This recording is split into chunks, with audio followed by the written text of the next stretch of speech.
네, 반갑습니다. 네, 오늘 이제 육주단경 강의 이어서 계속 하겠습니다. 오늘 할 부분은 이제 이 육주단경과 마음공부 책 기준으로 60쪽입니다. 제가 읽으면서 강의를 하겠습니다. 은둔을 끝내고 이제 동산법문을 이제 열다 하는 이제 제목입니다. 저는 그 뒤에 조계에 이르렀다가 다시 악한 무리들에게 쫓겨 사회현으로 피난하였습니다. 그 뒤 사냥꾼의 무리로 들어가 거의 15년 정도를 지내며 때때로 그들에게 마음 내키는 대로 편히 법을 말하곤 하였습니다. 이 지난번에 이제 그 6조 그 해능 스님이 5조 스님에게 이제 법을 받고 6조가 돼서 법을 받고 이제 뭐랄까 이제 멀리 도망치던 그런 장면이 나왔고 해명을 제도하던 그런 부분까지 했었고요. 이제 오늘은 이제 6조 행자였던 6조가 법을 받고 이제 그 나와서 도망을 나와서 그 이후에 이제 행적입니다. 그 이후에 여기 보니까 다시 악한 무리들에게 쫓겨서 사회현으로 피난하였다. 그러니까 조계에 이르렀다가 또 악한 무리들에게 쫓겨서 피난했다. 이게 악한 무리가 누군지는 모르겠었지만 여기서 쫓아온 또 그 뭐 스님들이나 이런 분들이었는지 아니면 또 다른 또 누가 있는지는 모르겠지만 이렇게 어쩔 수 없이 피난할 수밖에 없었던 처지랄까. 그러니까 이 공부인이 그야말로 그 도를 깨달은 도인이 왜 이렇게 피해야 되고 도망쳐야 되고 이래야 되는지 아마 이 당시 이게 이제 5조, 6조 하는 어떤 그 깨달음을 어떤 그 형식화하고 또는 어떤 그 권위화하고 해서 6조라는 권위를 내세우게 되다 보니까 아마 그 권위를 빼앗으려는 자들이 아마 이렇게 또 쫓아오고 가사와 바루를 뺏으려고 하거나 이제 뭐 그런 자들로 인해서 피해 다녔던 것 같아요. 그래서 이제 아마 6조 스님은 그 이후에 아예 이제 7조라고 해서 누구를 딱 정하지 않죠. 그리고 결과적으로는 그것이 이제 아주 잘 되었다 싶었던 것은 6조 스님의 많은 제자들이 또 그 밑에 무수히 많은 또 제자들을 양성하면서 이제 서원의 황금기가 이제 한 명에게만 딱 법을 전한 게 아니라 누구도 이 법을 전할 수 있도록 해서 선의 황금기가 꼽힐 수 있는 어떤 그런 계기가 되기도 했습니다. 이 보통 이제 다른 스님들은 이제 보임이라고 해서 오후 수행이라고 해서 깨달음을 얻고 나서 견성을 하고 나서 이제 오후 보임 이렇게 얘기를 해요. 이제 소를 키운다 해서 수행을 하는데 그 수행을 할 때 이제 보통 스승님 밑에서 스승님의 지침을 받으면서 보통 하는 것이 이제 보통 기본 룰이죠. 근데 이제 6조 스님은 모든 것이 지금 막 파격인 것처럼 이제 보임 수행도 상당히 파격입니다. 스승님께 법을 전해 받고 그러고서 그 스승님 밑에서 스승님을 모시고 깨달음 이후에 보임 수행을 하신 것이 아니라 사냥꾼의 무리로 들어가서 거의 한 15년 정도를 여기서도 이 6조 스님도 15년 동안을 지내면서 쉽게 말하면 이때가 이제 보임 깨달음을 이렇게 익숙하게 하고 이랬던 어떤 시간이죠. 보통 이제 깨달음 이후에 보임이 원만하게 뭐 이게 끝난다 이런 공부가 다 끝났다 이런 얘기를 하기는 뭐 쉽지 않겠지만 어쨌든 어느 정도 그래도 내가 안목을 갖추고 법에 대한 자신감이랄까 이런 걸 이제 생길 때까지는 이제 침묵하고 무건한 채 오후 수행을 보통 하는 것으로 많이 알려져 있죠. 근데 그렇게 오후 수행이 뭐 평생 걸린다 보통은 또는 뭐 한 30년, 20년 최하 10년 이상 걸린다 뭐 이런 식의 얘기가 많이 있었고 6조 스님의 사례를 보더라도 15년 동안을 견성한 이후에 초견성이라고 할 만한 일별이라고 할 만한 사건이 있었고 그 다음에 스승님 밑에서 견성의 어떤 확인을 하고 그러고 나서 한 15년쯤 지내면서 이제 사냥꾼의 무리 속에서 보임을 했다. 그것도 상당히 좀 파격적인 부분이죠. 그러면서 하여간 15년이라는 세월이 흘렀다는 거예요. 그러니까 이 15년이라는 세월이 흐르고 났더니 비로소 이제 그 15년 동안 이제 초기엔 안 그랬겠죠. 근데 시간이 좀 지나면서 때때로 마음 내키는 대로 이 사냥꾼의 무리들 중에 때때로 이렇게 마음 공부에 관심이 있거나 이런 사람들에게 편안하게 법을 말하기도 하고, 그냥 꼭 뭐 법이다, 깨달음이다 이런 거보다 좀 이렇게 편안하게 공부의 얘기를 하기도 했겠죠. 이렇게 15년이 지나고 나서 그때 이제 이랬습니다. 사냥꾼들이 저에게 그물을 지키라고 할 때마다, 사냥한 이제 짐승들을 이렇게 묶어놓는 그물을 지키라고 할 때마다 늘 살아있는 짐승들을 놓아주었습니다. 그러니까 오늘 공부할 이제 사실은 이 부분은 이 돈항본 육조단경에는 육조단경의 아주 핵심만이 담겨 있다고 말씀을 드렸어요. 되게 축약본 같은 느낌이고 초기본이고, 이 덕이본은 후기 육조단경이고 많이 덧붙여진 살이 덧붙여진 게 많다고 했습니다. 그런데 이 덕이본이 장단점이 있다. 단점이라고 하면은 덧붙여진 게 많으면서 좀 자세히 설명을 하다 보니까 많이 덧붙여놔서 자세하고 이제 소상한 점은 있지만, 단점은 좀 굳이 이런 얘기까지 해야 되나 하는 좀 쓸데없는 얘기들도 좀 들어가 있고, 또 약간 좀 신통 자제한 뭐 이런 이야기들도 약간 신앙적인 이런 것들 때문에 좀 추가한 이런 부분들도 일부 있는 것 같고, 그런가 하면 그럼에도 불구하고 이 덕이본을, 우리나라에서는 덕이본이 상당히 오랫동안 가장 많이 유통됐던 본이거든요. 근데 그럴 수 있었던 이유가 이 돈항본에는 없는 새로 추가된 내용인 듯은 하나 상당히 그 육조단경의 그 정신이라고 할 만한 그런 아주 중요한 핵심 구절들이 다수 등장을 하는 거죠. 그 말은 이것을 누가 좀 첨가를 했는지, 뭐 어떤 방식에 의해서 첨가가 되었는지 뭐 자세히 알 수는 없으나 상당히 선의 안목을 지닌, 그야말로 오후 수행을 아주 충분하게 이렇게 익힌 그런 어떤 법의 안목을 지닌 분이 이렇게 쓴 것은 분명해 보인다라는 점 때문에 이 덕이본을 봅니다. 이 돈항본에는 오늘 공부할 이 내용들은 없습니다. 아예. 지난번까지 그 쫓아온 해명을 구제한 내용, 또 해명을 구제한 내용도 덕이본은 자세히 나와 있는데 돈항본은 그냥 구제했다 이렇게만 나와 있단 말이죠. 그래서 이 돈항본에는 오늘 공부할 부분은 없고 바로 법문을 설하는 내용이 이제 바로 정해에서부터 법을 설하는 내용이 나옵니다. 근데 그 이제 저간에 좀 여기에서는 볼 수 없는 내용들을 볼 수 있는 부분이죠. 그러니까 이제 이런 부분들을 넣은 거겠죠. 이제 어떻게 보임을 했는지 또 이런 이야기들이 조금 이제 덧붙여져 있어요. 사냥꾼들이 저에게 그물을 지키라고 할 때마다 늘 살아있는 짐승들을 놓아주었습니다. 그 짐승들 잡은 것을 좀 측은한 마음과 어떤 동체 대비심, 아마 이런 것들을 좀 드러내는 구절이 아닌가 싶어요. 그래서 짐승들을 좀 놓아주었다. 아마 사냥꾼 무리들한테는 좀 찍혔겠죠. 좀 그러지 않을까 싶고, 또 늘 식사할 때가 되면 고기 삶는 솥 한쪽에 나무를 익혀 먹었는데, 그 사람들은 이제 사냥을 한 걸 먹으니까 그 고기를, 아마 본인은 그래도 행자고 스님인데 육조인데 그 고기를 먹으면 되겠는가 또 하는 마음으로 한쪽에 이제 나무를 익혀서 먹고 살았다. 혹 누가 물으면 고기 옆에 채소만 먹는다라고 말하였습니다. 아마도 그 육조로서의 어떤 권위 내지는 어떤 청정한 어떤 이런 삶의 모습, 이런 것들을 좀 드러내고자 이런 말들이 아마 덧붙여진 것 같아요.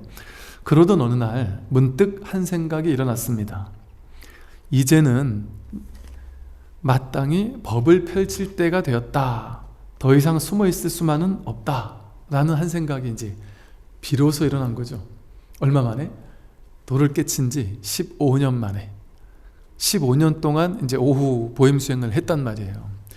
그러고 나니까 이제는 자신감이 생긴 겁니다. 이제 법의 안목이 탁 갖춰지고, 이 정도면 내가 이제 법을 펼 만한 어떤 자신감이 딱 생겼고, 이제는 내가 법을 펼칠 때가 되었구나라는 어떤 자신 안에서 우러나온 어떤 그런 확신이 있었겠죠. 여기서도 보듯이 육조 해능 스님조차 견성하고 나서 15년이 지난 후에 내가 이제 법을 펼 수 있겠구나 이런 자신감이 생겼잖아요. 그만큼 이제 내가 공부에 대한 자신감이라는 것은 이제는 내가 어떤 경계 분별에 휘둘리지 않을 수 있겠구나, 어떤 경계가 오더라도 거기에 이제 좀 여여할 수 있겠구나, 이런 어떤 자신감이기도 한 거예요. 이 육조 스님같이 우리가 참 위대하게 보는 거의 뭐 부처님처럼 떠받드는 거죠. 육조당 경이라고 이름을 붙였을 정도니까. 근데 이런 스님조차 보임에 15년이 걸렸다는 거예요. 쉽지 않다는 얘기입니다.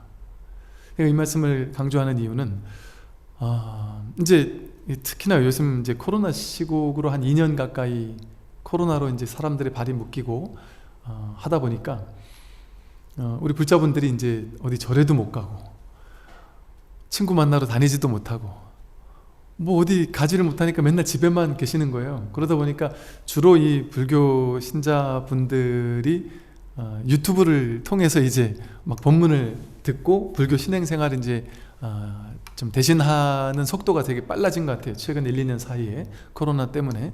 그런데 보통 이 유튜브를 많이 청취하고 하는 분들이 보니까 한 45세에서 55세, 55세에서 65세 그 20년 사이 그 연령대가 이제 가장 많으시더라고요. 7, 80% 이상이 그 정도 연령대신 것 같아요. 근데 그분들이 요즘에 통계에도 나와요. 1년, 2년 전만 해도 20, 30대가 유튜브를 가장 많이 봤다. 그런데 최근에 1, 2년 사이에 5, 60대 유튜브 인구가 가장 많이 늘어나서 지금은 이제 5, 60대가 가장 많이 본다. 이렇게 이제 알려져 있어요. 그리고 이제 제가 유튜브를 처음 시작한다니까 다들 이구동성으로 저한테 했던 말이 뭐였냐면, 그때는 20대, 30대가 제일 유튜브를 많이 봤을 때잖아요. 다들 저한테 뭔 얘기를 했었냐면, 스님 다 좋은데 스님 법문은 너무 길어요. 1시간 뭐 짧아야 40분, 1시간 내지는 1시간 반짜리 강의를 누가 듣고 앉아있겠습니까? 아무도 안 듣습니다. 이런 얘기를 정말 많이 들었어요. 근데 뭐 제가 유튜브를 막 뭔가를 계획하고 만들거나 이런 것도 아니고 그냥 법회 하던 거 촬영해서 그냥 올리는 용도로만 했다 보니까 신경 안 쓰고 그냥 이렇게 했던 거죠. 근데 이제 아마 그 사이에 한 2년 사이에 이제 5, 60대 불자분들이 많이 늘어난 것 같기도 해요. 제가 들었던 얘기는 5분, 10분짜리 영상만 사람들이 보지 이렇게 30분 이상, 40분, 1시간 넘어가는 건 아무도 안 본다 이랬잖아요. 근데 제 채널을 보니까 10분, 20분, 30분짜리는 안 봐요, 사람들이. 몇천 클릭밖에 안 되더라고요. 근데 오히려 한 1시간 이상 되는 것들이 이제 몇만 클릭을 하고 사람들이 더 많이 보더라고요. 그게 왜 그런가를 가만히 보니까 이게 이제 근자에 한 50대, 60대 분들이 막 핸드폰도 요즘에는 그냥 어지간한 무제한이잖아요. 막 보고 집에서 TV로 그 큰 화면에다가 유튜브를 보고 그러면서 그런 인구들이 워낙 많이 늘어난 것 같아요. 그러다 보니까 이 50대, 60대, 심지어 70대 이런 분들께서 혹은 젊은 친구들이 이 코로나 때문에 시간이 남는 시간에 이제 이 법문을 듣는 사람들이 늘어난 것 같아요. 저한테 요즘 와서 이제 그런 얘기를 하는 분들이 많으신데, 코로나 때문에 당신이 한 30년, 어떤 70대 보살님께서 한 30년, 40년을 이제 선방도 다니고 오랫동안 이제 정진하고 좌선하고 공부를 오래 했다. 그런데 뭐 별 소식이 없고 그러던 차에 이제 코로나 때문에 어디 갈 데도 없고, 그래서 이제 집에서라도 신행 활동을 해야 되겠다 하는 마음으로 이제 법문을 찾아 듣다가 이제 공부를 하게 됐다는 거죠. 그런데 이제 그 전에 선방에 다니면서 화두를 들 때보다 그냥 막 더 간절함, 정말 내가 이 견성을 해야 되겠구나, 깨달아야 되겠구나 하는 그 간절함이 그 어느 때보다 그냥 참선도 안 하고 허리도 아프고 해서 못하고 간절해져서 이 법문만 들었는데, 들으면 들을수록 점점 더 간절해지고, 들으면 들을수록 야, 이거 진짜 되나 보다, 진짜 이 되는 공부인가 보다. 이게 옛날에는 이게 제가자가, 스님들도 깨닫기 쉽지 않은데 제가자가 어찌 깨닫겠나 이런 생각으로 좀 약간 자포자기 같은데, 뭐 도반들 같이 공부하니까 공부가 좋으니까 나가서 했다가 이 법문을 듣다 보니까 야, 정말 내가 이 공부를, 내 나이도 많고 이 공부를 해마치지 않으면 안 되겠다, 이것만이 내 인생의 가장 중차대한 공부란 게 확실하구나, 이런 어떤 마음이 드시면서 밤이나 낮이나 그냥 늘 그 이어폰을 꽂고 있고 집에서 늘 법문을 듣고 그랬다는 거죠. 그러다가 이제 도반과 어디 갔다가 이렇게 오다가 뭐 길을 걷다가 목련꽃이 흩날리는 모습을 보면서 내가 그렇게 궁금해하던 것이 바로 이거구나, 스님이 늘 얘기하는 이 법이라는 것이 바로 이거구나라는 자각이 오고 나서는 너무 이제 더 이상 찾지 않게 되었다, 너무 이제 자유롭게 되었다, 이런 식의 얘기를 하는 분들이 많단 말이에요. 뭐 작년 꽤 오랫동안 했다 보니까 이제 꽤 많은 사람들이 이제 오랜 세월 그렇게 얘기를 해요. 그런데 이제 그분들이 어떤 말들을 많이 하시냐면, 제가 좀 이거 하루 이틀에 끝나는 공부가 아닙니다. 뭐 몇 달 만에 끝나는 공부가 아닙니다.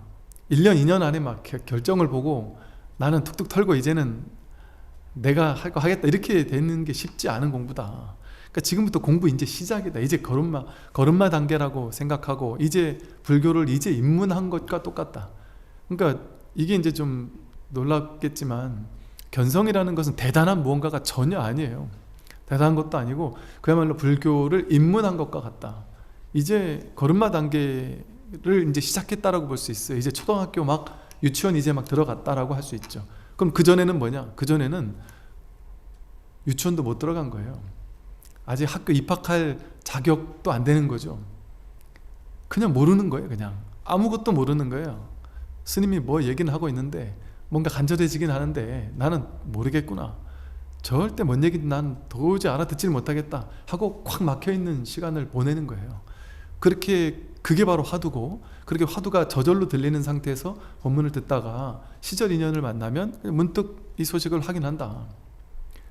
물론 그 확인하는 것도 뭐 쑥 내려가는 체험을 통해서 확인하는 경우도 있고, 그냥 문득 그냥 어떤 전환되는 경험, 아하 하는 경험으로서 그냥 지나갈 수도 있다. 그런데 이제 그 이후가 중요한데 다들 조바심을 내는 것 같고, 본인이 이제 이 자리를 확인한 지 뭐 한 몇 달 지나지도 않고 심지어 1년도 안 지나고 이랬는데도 왜 그 마음은 알죠. 왜냐하면 내가 이걸 정말 깨달았다면 내 인생이 막 확 달라져야 될 것 같고 내가 완전히 그냥 깨달은 사람의 삶으로 확 바뀌어야 될 것 같은데, 현실은 그렇지 않단 말이죠. 왜냐하면 이 현실 살아오든 지금까지 살아오든 업습이 워낙 길게 우리를 작용하고 있다 보니까, 자전거 세게 달리다가, 자동차가 세게 달리다가 브레이크를 잡으려고 해도 고속도로에서 브레이크를 딱 잡기 시작해도 한참은 가야지만 설 수가 있거든요. 그 시간이 육조 스님도 15년이 필요했다 그랬는데 어떻게 우리가 막 1년 2년 만에 그렇게 막 원숙해지고 법에 안목이 생겨서 어록의 말씀, 경전의 말씀 이해 다 안 됩니다. 당연합니다. 자연스러운 일이다. 이해 안 되는 게 당연하다. 자연스러운 거다. 이게 왜 이해가 다 안 되죠? 화두가 왜 전부 다 툭툭 다 털려나가지 않죠? 당연하다는 거예요. 그리고 더 중요한 것은 이를테면 이렇죠. 현실에서 물론 많은 것들이 가벼워지죠. 삶에 상당히 많은 부분들이 가벼워져서 옛날에 비하면 정말 너무 편하고 너무 가볍게 살아요. 그 노보살님도 얘기하시는 게 그 남편이 참 그렇게 사랑스럽게 보이고, 또 이제 그 거사님들이 공부하시면 또 보살님들이 그렇게 또 좋아하고, 너무나 주변 관계가 너무나도 원만해지고 너무 좋아진다는 거예요.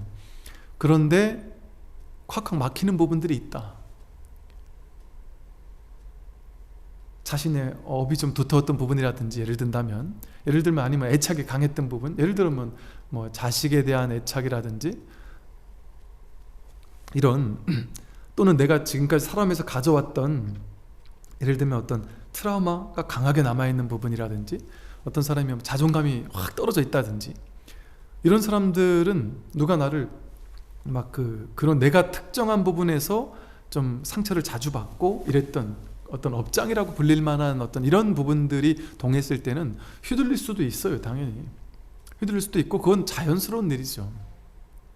그러나 이제 공부를 점점 해가면 해갈수록 이제 그런 것들이, 그러면서 이제 오후 수행이라고 하는 게, 수행이라는 말은 그때부터 붙는다는 거죠. 그래서 잘 윗바사나 하게 된단 말이에요. 관하게 된다. 지관, 그런 망상이 일어날 때마다 그걸 멈추고 보게 된단 말이죠. 그래서 이 모든 것이 결국에는 이 하나의 법이구나. 서로 다르지 않은 것이구나 하는 이 불이법에 다시 돌아올 자리, 이 돌아올 자리가 확보가 되는, 그래서 이 소를 키운다라는 것이 자꾸 왔다 갔다 하는 마음을 그때 이제 저절로 윗바사나가 되는 측면이 있다. 깨달음도 없는 상태에서, 법에 대한 안목이 없는 상태에서 그냥 무대뽀로 명상한다? 무대뽀로 윗바사나 한다? 잘 안 됩니다. 제 말이 아니라 윗바사나 전문가분들한테 들은 얘기예요. 윗바사나를 오랜 세월 시켜보니까 이게 세계적으로 상당히 유행하다 보니까 그 어떤 이제 명상이라는 명성 때문에 많은 사람들이 관심을 가진다. 그런데 이게 치명적인 단점이 있게 느껴진다. 명상 지도자들이 한 얘기예요. 그게 뭐냐고 여쭤봤더니 관심 가지는 사람은 많은데 이게 진척이 빠르지 않다 보니까 한 1년 막 열심히 하다가 나가 떨어지는 사람들이 너무 많다는 거예요. 진척이 없으니까, 삶의 변화가 별로 없고 그게 크게 없으니까 나가 떨어진다. 심지어 삼매 체험을 그걸 통해서, 거기서 삼매 체험을 나름 또 중요하게 여기는 또 전통도 있으니까 그런 곳에서 삼매 체험을 중요시 여기는데, 삼매를 나름 또 체험한 사람은 또 그 재미에 또 다른 삼매를 체험하려고 또 하는 사람도 일부 있고, 그러나 그 또한 삼매를 체험하고 나서도 또 문제가 부처님과 똑같은 거죠. 삼매를 체험했는데 삼매가 들었을 땐 좋은데 편한데 나왔을 때 또 혼란스러운 문제가 또 생기더라. 그리고 삼매를 아무리 체험한들 삶이, 현실 생활이 바뀌질 않는다. 부부관계가 계속 여전히 안 좋고, 친구들과의 관계, 사회생활에서의 문제, 미래에 대한 두려움, 막연한 직장생활에 대한 두려움 여전하다는 거죠. 당연합니다. 그래서 이 명상이라는 게, 수행이라는 게, 그러니까 이러잖아요. 우리는 수행 열심히 해서 깨닫는다. 아닙니다. 불교의, 이 선불교의 특히나 본 뜻은 수행 열심히 해서 깨닫는 것이 아니라 법문을 듣고, 함경 니까야 보세요. 전부 다 부처님 법문 듣고 깨어나잖아요. 요즘에 제가 이제 우리 불교대학에서 그 부처님 생애를 다시 한번 좀 이렇게 치밀하게 하나 보고 있는데, 뭐 부처님 주요 제자들 전부 다 명상하다 깨달은 게 아니에요. 부처님께 중도, 팔정도, 사성제, 오온 12처, 18개, 삼법인 법문 듣다가 깨어납니다. 다. 빠르면 바로 법문 듣고 나서 그 자리에서 깨닫고요. 오히려 약간 근기 낮은 사람일수록 바로 법문 듣고 바로 깨어나고,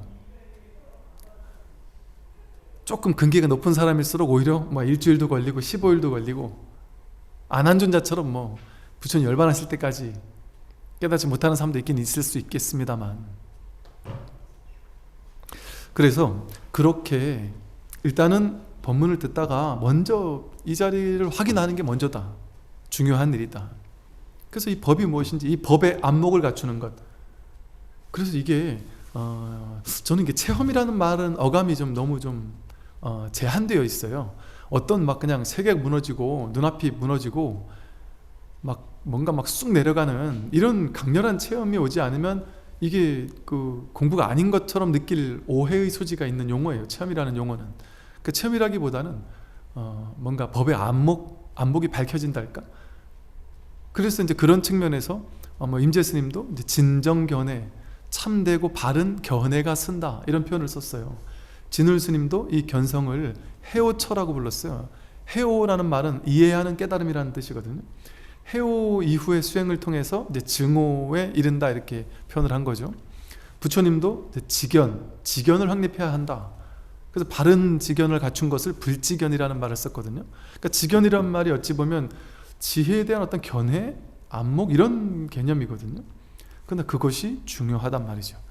그래서 바른 안목을 갖춰서 법에 대한 바른 안목을 갖추게 되었을 때, 연기에 대한 바른 안목을 갖추게 되었을 때, 이 오온이 내가 아니었구나, 조견 오온 개공 도일체 고액이 된단 말이죠.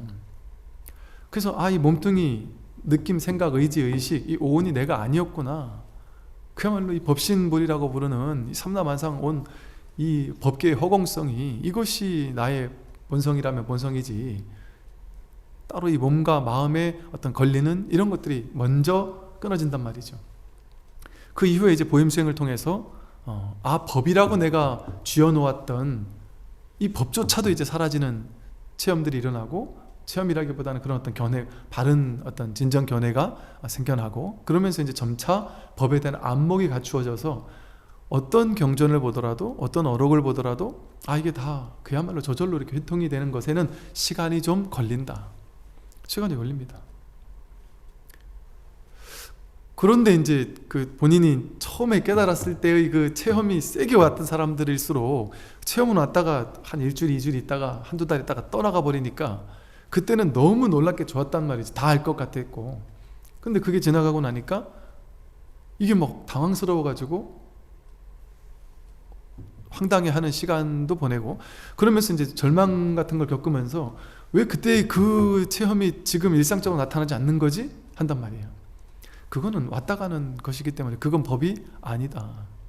그걸 바르게 아는 것이 바른 불지견이에요. 바른 안목을 갖추는 거예요. 그러고 나면 이제 급하게 서두르지 않는데, 그렇게 체험을 했던 사람들일수록 급하게 서둘러요. 그래서 1년, 2년밖에 안 돼 놓고서 내가 왜 안목이 이렇게 확 갖춰지지 않고 삶이 완전히 뒤바뀌지 않느냐, 그리고 본인이 생각하는 그 깨달음에 대한 상을 딱 가지고서는 왜 그렇게 되지 않습니까?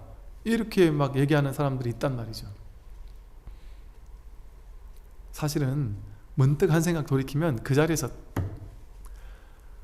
뭐랄까 끝난다라고 표현하기는 그렇지만, 내가 그렇게 추구하는 그 마음 때문에 그 추구심만 내려놔지면 벌써 그냥 이 자리이거든요. 완성된 자리거든요. 다만 이 분별심이 계속해서 내가 세워놓은 그 깨달음이라는 상에 걸맞는 자가 될 때까지 계속 추구하니까 영원히 이게 시간이 오래 걸리나 보다 이런 생각이 들고, 아니면 내가 잘못하고 있나? 그때 가장 많이 드는 의심이 내가 공부 잘못하고 있나? 확실했다가 불확실했다가 왔다 갔다 하는 것 같고, 이게 남들은 보니까 막 확 정견이 확 갖춰지는 것 같단 말이에요, 보기에. 근데 그렇게 될 수가 없습니다. 나는 이게 시간이 너무 오래 걸리는 것 같으니까 공부가 진도가 안 나가는 것처럼 지지부진하게 느껴질 수도 있다. 그런 지지부진하게 진도가 안 나는 것 같은 그런 세월을 꽤 오래 보낼 수도 있습니다. 5년, 10년 이상 보낼 수도 있다. 그래서 이제 그럴 때까지는 아무래도 이렇게 육조스님처럼 15년 이후에 내가 이제 법을 펼 때가 되었다라는 확신이 들기 전까지는 꾸준히 법문에 의지하고 법에 의지하고, 내가 따로 헤아리는 아르마리 분별심을 자꾸 일으키지 말고, 왜냐면 자꾸 그 생각으로 짜맞추고 이게 이런 뜻인가 저런 뜻인가 하고 머리로 막 헤아려는 마음이 있단 말이에요. 그런 마음을 가지면 오히려 공부에 더 방해가 된다. 보임하는 데서도 더 방해가 된다. 그리고 오로지 법문을 들으라고 하는 이유는, 법문에서는 끊임없이 육조단경이 그런 면에서 아주 좋은 경전인 거예요. 끊임없이 이 법의 자리를, 이 불이법의 이 하나님의 자리를 끊임없이 가리켜 보인단 말이죠. 직진심해 준단 말이죠. 그런 법문을 들음으로써 그렇지 늘 이 자리지 이래놓고도 본인이 자꾸 끄달리는 업이 확 동하는 부분에서는 확 끌려간단 말이에요. 내가 왜 이렇게 끌려가지 하고 막 조마심 내고. 그런데 그럴 때마다 윗바사나를 탁 본단 말이에요. 잘 알아차리고 잘 관찰하고, 그러는 걸 통해서 이 분별망상을 관찰하는 게 아니라 분별망상이 올라오는 걸 딱 관하게 되면 내가 또 생각에 끌려갔구나가 보인단 말이죠. 그러니까 이 둘이 아닌 자리로 돌아올 수 있는 힘이 생긴단 말이죠. 모든 분별망상에 내가 끄달려가던 그 모든 것들이 결국에는 다 이 하나의 공부였구나, 이 하나로 돌아오는 자리였구나 라는 것을 늘 자각하게 된단 말이죠. 그래서 좀 여유를 가질 필요가 있다. 여유를 가질 필요가 있고, 또 본인이 그렇게 조바심이 나고 있다면 내가 또 추구하고 있구나. 그래서 마조 스님은 지향하거나 추구하지 마라. 지향과 추구가 멈추는 것, 그게 평상심이고 그게 참된 공부다 그랬단 말이에요.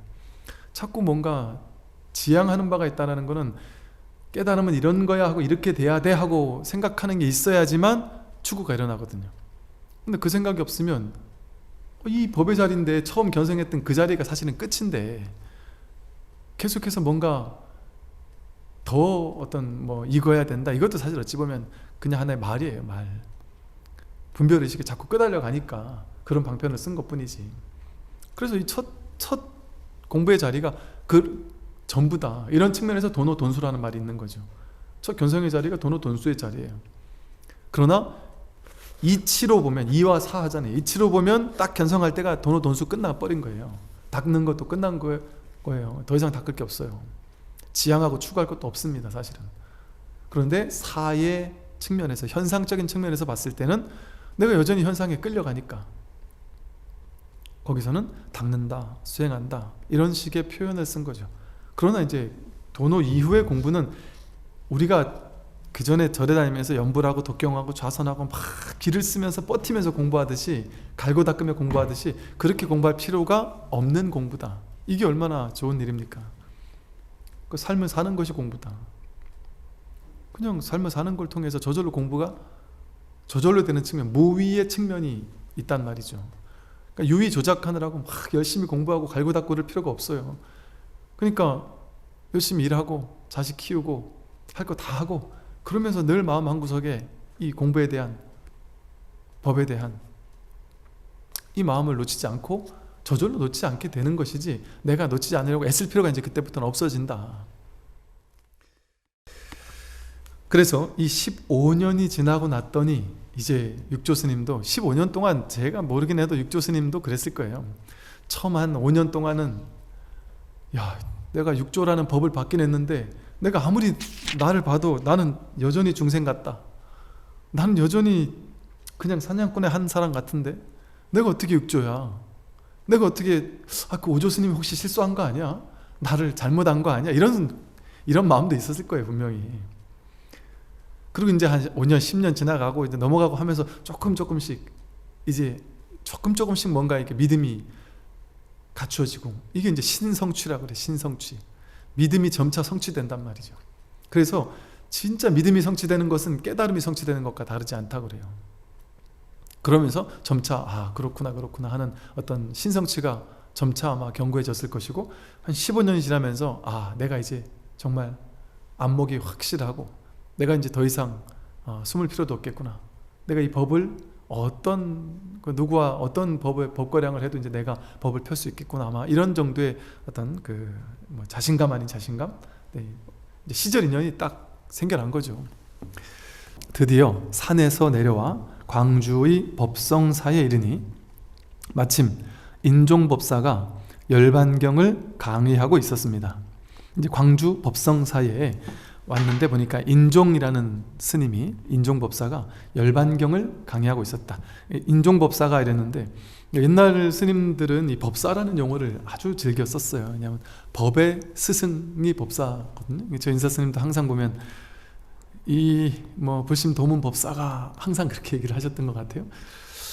인종법사가 열반경을 강의하고 있었는데요, 그때 바람이 불어서 열반경 강의하고 있는데 이제 그 강의장에 스님들이 그 공부를 하고 있었나 보죠. 근데 이제 그때 바람이 불어서 깃발이 펄럭이는 것을 보고 한 스님은 바람이 움직인다라고 하고, 또 한 스님은 무슨 말이냐, 깃발이 움직인다 라고 하였습니다. 두 스님의 논쟁이 끝이 없기에 제가 나서서 말했습니다. 바람이 움직이는 것도 아니고 깃발이 움직이는 것도 아닙니다. 다만 스님들의 마음이 움직인 것일 뿐입니다. 이렇게 이제 얘기를 한 거예요. 이제 거기 공부하던 스님들이 이제 쫙 모여서 공부를 하고 있는데, 이 논쟁이 바람이 움직인다, 깃발이 움직인다 가지고 막 이제 논쟁을 하고 있는데, 그거 가지고 이제 이게 맞다 저게 맞다 막 논쟁하고 있지 않겠어요? 근데 이제 거기에 낯선 무슨 옷을 입었난 모르겠는데 어떤, 아마 사복을 입고 있지 않았을까요? 사냥꾼에 있었었고 정식 계를 안 받았으니까 그때 행자복이 있었나 어때나 모르겠는데, 하여간 왔는데 바람이 움직인다라고 하는 것을 듣고는, 이때 인종법사가 15년 전에 15년 전이면 얼마나 옛날 얘기예요. 근데 15년 전에 있었던 이 선불교계에 놀라운 사건을 기억하는 거죠. 15년 전에 오조 홍인 스님께서 열반에 들기 전에 육조라고 해서 젊은 행자에게 법을 부촉하고, 그러고 나서 행자가 사라졌다, 남쪽으로 간 것 같다, 거기까지만 이제 전설처럼 들렸던 거죠. 그러니까 얼마나 많은 사람들이 처음에는 법의를 뺏으려고 달려들기도 했겠지만, 나중에는 한 15년이 지나니까 도대체 그 육조는 어디로 갔을까, 그 육조가 정말 실존 인물이 맞을까, 어떤 사람에게 정말 법을 줬을까, 그 육조가 우리 옆에 와서 법을 편다면 얼마나 좋을까, 그는 정말 부처님과도 같은 분일 것인데 그 육조가 지금 오조 스님도 안 계신 마당에 그 육조 스님이 살아계신다면 우리가 정말 우리도 깨달을 수 있는 인연을 만나게 되는 것은 아닐까 하고, 정말 이게 그 간절한 스님들이 얼마나 그 기다렸겠어요. 그러니까 인종 스님도 그렇게 아마 기다리지 않았겠습니까? 그렇게 이제 기다리면서 당신도 꽤 오랜 세월 이렇게 강의를 했겠죠. 근데 이제 이 얘기를 탁 하는 거를 보고서는 이 범상치 않음을 느낀 거죠. 그러고서 이 사람이 혹시 그때 그 육조가 아닌가, 나이대도 보니까 얼추 맞는 것 같고, 이렇게 범상치 않은 얘기를 하는 거 보니까 이 사람이 아닌가 하고 이제 감을 잡은 거죠. 그 얘기는 좀 이따 하기로 하고요. 그러면 이제 바람이 움직이냐 깃발이 움직이냐, 바람이 원인이 되어서 뭐 깃발이 움직였다 이럴 수도 있겠죠. 그러면 그 결과인 그 깃발이 움직이는 그걸 얘기를 할 것이냐, 그 원인이 된 바람을 얘기할 것이냐, 뭐가 맞을까요? 그러면 예를 들면 바람이 원인이다라는 게 맞다면 그럼 바람은 또 왜 불었느냐, 그렇게 또 얘기를 할 수 있거든요. 그럼 무슨 뭐 기압골이 뭐 어쩌고 저쩌고 하고 뭐 날씨가 어떠고 저쩌고 하고 온갖 이것이 왜 그때 바람이 불어서 이게 흔들리게 되었는지를 예를 들어 인과적인 어떤 과학적인 것으로서 뭔가 탐구를 하려고 한다면 어떻게 답이 있을 수가 있겠어요? 올바른 답이 있을 수가 있겠어요? 그 깃발이 펄럭이고 있었는데 여기서 인종법사의 회상에서 예를 들어 여러분들이 이제 열반건강을 듣고 있었어요. 근데 저쪽에서 바람이 불어서 깃발이 펄럭이고 있었어요. 근데 여러분들은 제 강의를 듣느라고, 인종법사의 강의를 듣느라고 펄럭이는 걸 전혀 몰랐어요. 그러면 그때 깃발은 펄럭였습니까? 깃발이 펄럭인 게 없어요. 바람이 부는 것도 모르고 강의를 듣고 있었다. 그럼 바람이 부는 것도 없습니다. 여기 내가 먼저 있어야, 내가 마음을 그쪽으로 보냈을 때 그때 깃발이 펄럭이는 것도 일어나고 바람이 불어온다라는 분별도 일어나고 깃발이 펄럭이는구나라는 분별도 일어나는 것이지, 언제나 이 첫 번째 자리에서 이 내가 이 마음에서 일으킨단 말이에요. 이게 이제 뭐와도 같으냐면요, 우리가 세상이, 지구가 어떻게 창조가 만들어졌느냐, 태양계가 어떻게 만들어졌겠느냐, 사람들은 어떻게 만들어졌을까, 사람들이 어떻게 이렇게 진화해 왔을까, 우리나라 뭐 정치가 왜 이럴까, 또는 뭐 코로나가 왜 왔을까, 인류 역사는 왜 그렇게 진행되어 왔을까, 중국과 미국은 왜 그렇게 사이가 안 좋은 것일까, 예를 들면 뭐 온갖 이 세상에 대한 무수히 많은 견해와 생각들이 있어요.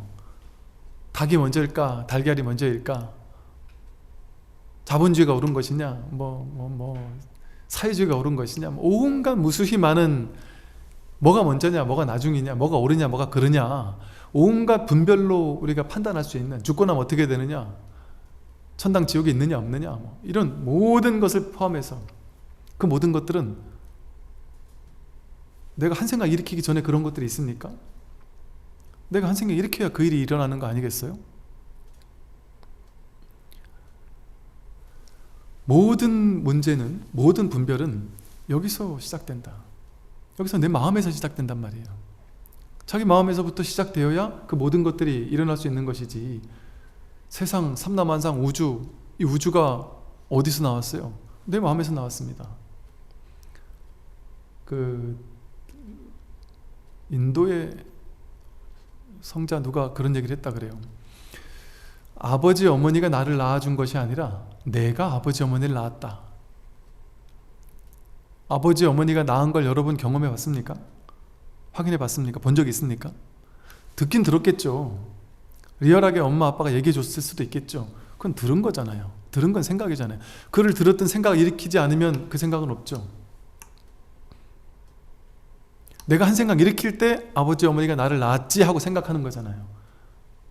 아버지 어머니가 나를 낳은 게 진짜 맞을까요? 아주 극단적인 그냥 말을 해본다면 그 아버지 어머니가 낳았다고 펄썩같이 믿고 살았는데 내가 병원에서 바뀌낼 수 어찌하겠어요. 말하자면 이런 말도 안 되는 비유를 드는 이유를 이제 아실 거라고 봐요. 예를 들어 63빌딩이 있다, 부산에 가면 광안대교가 있다, 있는 게 확실한가요? 내가 봤기 때문에 확실하다 이러지만 100% 확실한가요? 그게 지금 예를 들어 무너졌을지 어찌 알겠어요. 어떤 분은 아버지가 돌아가신 걸 지키지 못해서 괴롭습니다 이러는데, 그보다 더 괴로운 것은 아버지가 돌아가는 그때 지키지 못했을 뿐 아니라 저는 그때 외국에 놀러가 있었어 가지고 전화도 안 되는 곳에 가 있어서 너무 신나게 놀고 있었다. 아버지 돌아가는 그 시간대를 보았더니만 그 시간대 내가 술 먹고 친구들하고 너무 즐겁게 놀고 있었었다. 그게 너무 죄스럽다. 그분에게는 일주일 동안 아버지는 돌아가시는 건 없었던 거예요. 내가 인식할 때부터 아버지 돌아가시는 게 시작되는 것이지. 모든 것은 이렇게 자기 마음에서 일어나요. 그리고 그것 자체가 있고 나서 내가 내 인식으로 그것을 있는 그대로의 현상을 내가 본 것이 아니고요, 현상을 내가 인식하면서부터 그 현상에 대한 나의 해석, 현상 자체를 내가 보지 않습니다. 우리는 대상을 있는 그대로를 있는 그대로 안 봐요. 모든 사람은 그걸 있는 그대로를 있는 그대로 보는 사람을 부처님이라 그래요.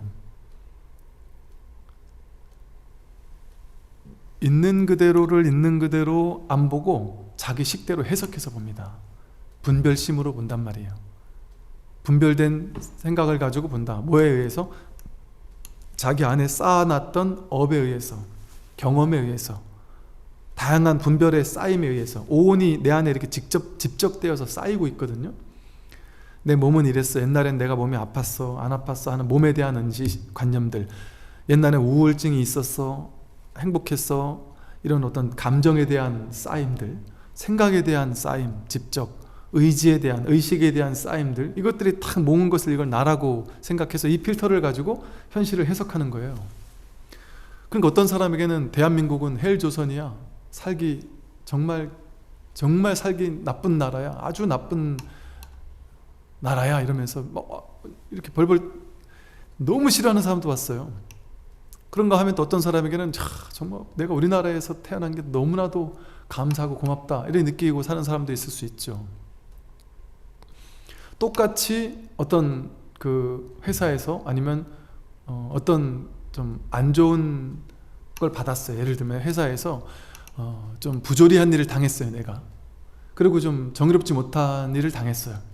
그럼 그걸 보고 너무 충격을 받아서 세상은 이렇게 더럽고 부조리한 곳이야, 그래서 막 세상에 대해서 실망하면서, 그 회사에 대해서 실망하면서 너무 충격을 받는 사람도 있고요, 또 그런 일을 당하고 나서 사람 사는 세상에 다 그렇지 뭐, 다 뭐 사람들 자기 욕심 가지고 사는 거지 뭐, 그러려니 하고 받아들이는 사람도 있어요. 사실 나쁜 짓을 한 나쁜 놈들을 보고 우리는 막 열을 내잖아요. 그리고 막 엄청난 욕을 하잖아요. 막 30년 지난 연예인들이 20년, 10년 전에 했던 무슨 악행을 가지고 지금 이제 하는 것처럼, 그런 것들을 보면 막 그냥 막 열을 내고 막 욕을 한단 말이에요. 근데 욕은 욕대로 해요. 하긴 하는데 속으로 이제 자기 자신을 돌아본단 말이에요. 그럼 나는 이런 욕먹을 짓을 한 번도 안 하고 살았나? 가만히 돌아보면 나도 드러나지 않아 그렇지? 나도 욕먹을 짓을 단 한 번도 안 하고 산 사람이 어디 있겠습니까? 당연히 하고 살았겠죠.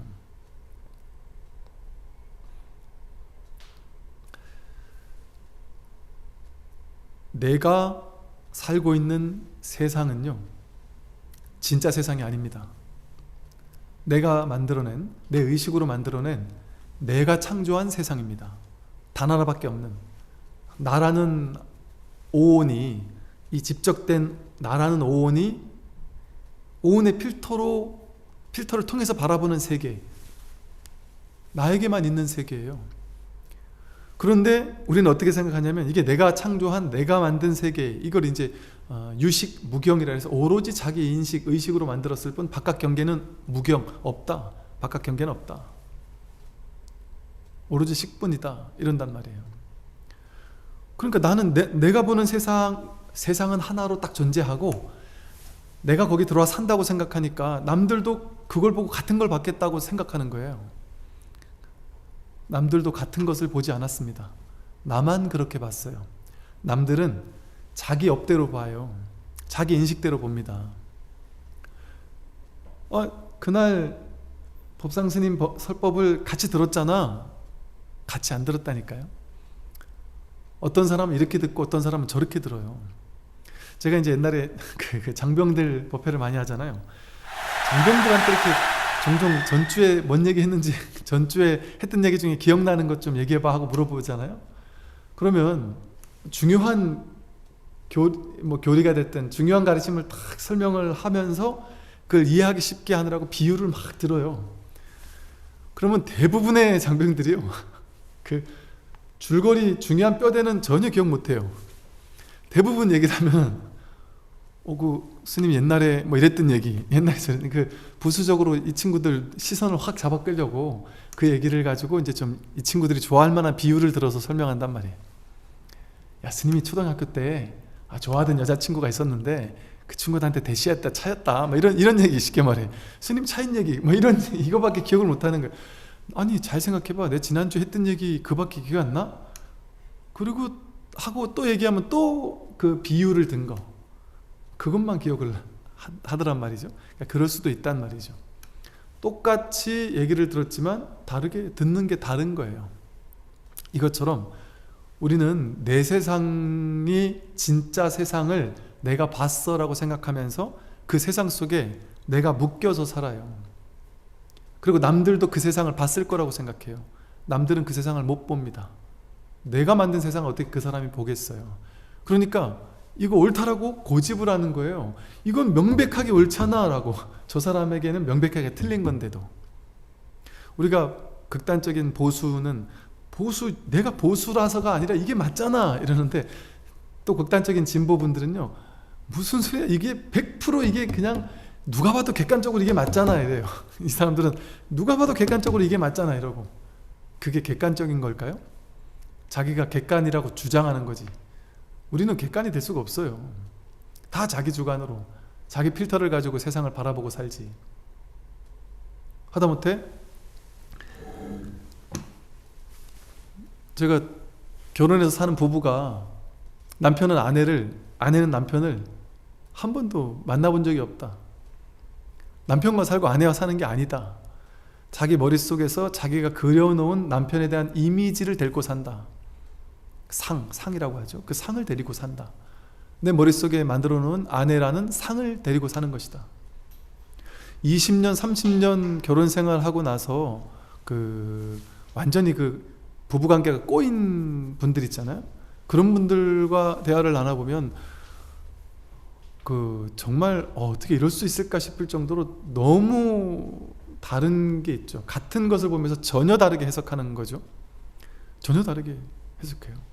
그러다 보니까 이 사람은 아내를 위해서 한 말인데, 아내는 이 사람은 자기밖에 모르고 이런 사람이야 라는 그 틀, 내 마음속에 저 사람은 이런 사람이야 라고 이렇게 규정해 놓은 그 틀을 가지고 그 사람을 보니까, 그 사람이 기존에는 계속 자기 생각만 했는데 이제 조금 바뀌려고 아내를 위해서 한마디를 이렇게 툭 내던졌는데, 이 아내는 당연히 얘는 내 생각 안 하는 사람이지라는 생각을 가지고 또 그 소리 하면서 자기 식대로 해석해서 이제 쏘아붙일 수 있단 말이죠. 그러면 이 남편은, 야, 내가 진짜 큰 맘 먹고 내가 바뀌어보려고 했는데 저 사람이 저러니까 내가 바뀌어봐야 소용이 있겠어? 바뀌어봐야 소용이 없지. 내가 아무리 바뀌어도 저 사람이 절대로 안 바뀌면 되겠어? 이렇게 얘기를 하면서 쌓이고 쌓인 그 앙금이 쌓이고 쌓인 게 계속 쌓여요. 근데 그 쌓이는 이유가 내가 내 필터를 가지고 그 사람을 바라보기 때문에, 있는 그대로를 그 사람을 보지 않고. 사람들은 전부 다 어떤 말을 듣고도 그 말을, 상대방은 그냥 한 말인데 아니면 다른 의도를 가지고 한 말인데 나는 내 필터를 가지고 그 말을 해석해요. 야, 요즘 얼굴 좋아 보인다. 그냥 좋아 보인다고 한 말인데 다이어트에 엄청 스트레스 받은 사람은 또 살쪘다는 얘기인가? 이렇게 볼 수도 있고. 저마다 자기 필터를 가지고 세상을 보고 말을 해석하고 바라본단 말이죠. 그러니까 진정으로 있는 그대로를 있는 그대로 보지 못한다. 자기 세계 속에서만 사는 거예요.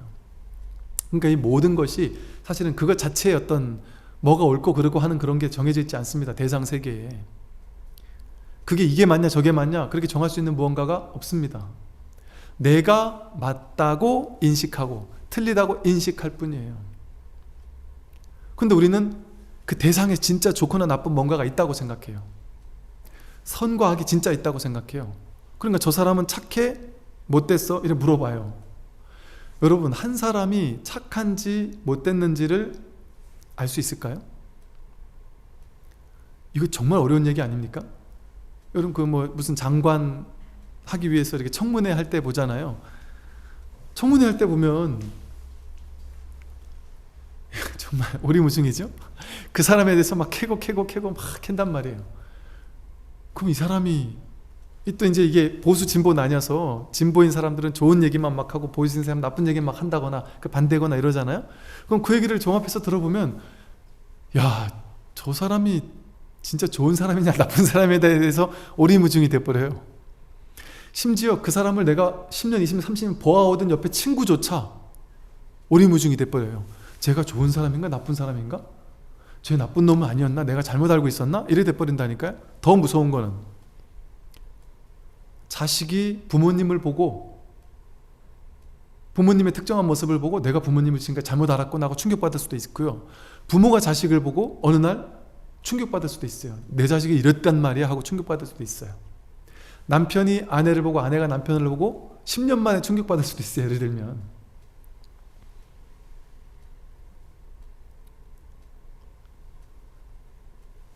우리는 착한 사람이 정해져 있고 못된 사람이 정해져 있다 그래요. 그래서 그걸 찾으려고 해요. 이 사람이 착한 사람이냐 못된 사람이냐를 확인하려고 해요. 찾으려고 해요. 그래서 바람이 먼저냐 깃발이 맞냐, 이 사람이 착하냐 못됐냐, 어떤 게 정이냐, 이걸 찾으려고 해요. 보수가 맞냐 진보가 맞냐에 종지부를 찍으려고 해요.